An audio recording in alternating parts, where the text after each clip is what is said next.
Guys, na nasad mi kabuangan karon nga snacks.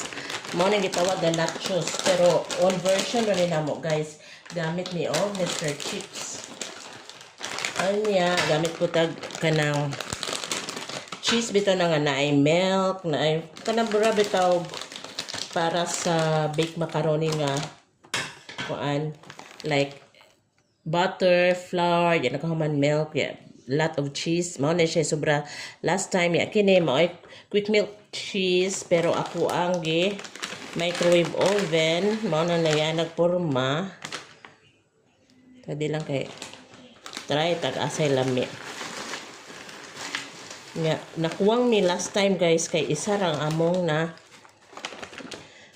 gama nga Mr. Chips kay baw na ka duha unta to. Nga unsaon man ihong Harold. Hotdon man jud. So mao na siya base. Nya ato ada yung butangan sa ground beef day ni. Giluto na nako sa ahos, paminta, paprika, bombay, sa baba. Timplahan. Ano ra good. Kanya kini siya di colorful guys. Supposedly naan ni siya red nga tomato pero nahotdan mi. Dabong-dabong pa siya. Akong kamuton ra kay nang hunaw naman ko rin mas spread evenly.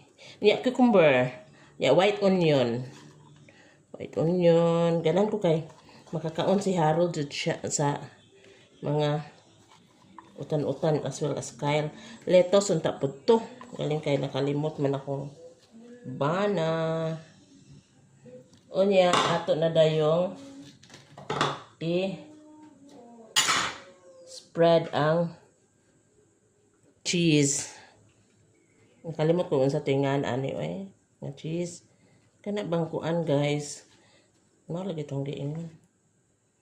Nga kay ininit naman so di jud siya spreadable na ugana pero still the flavor na agi hapon lami.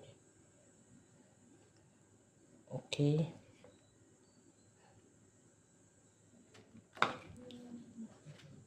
Galaway na ko Galaway ko ka. Ang sakto na kayo ang cheese. Ngayon ba nga ingredients lami kayo? Nga. Kini nga cheese, cheddar. Butang na anak. Kaya gusto ka mo deep. Pwede ra.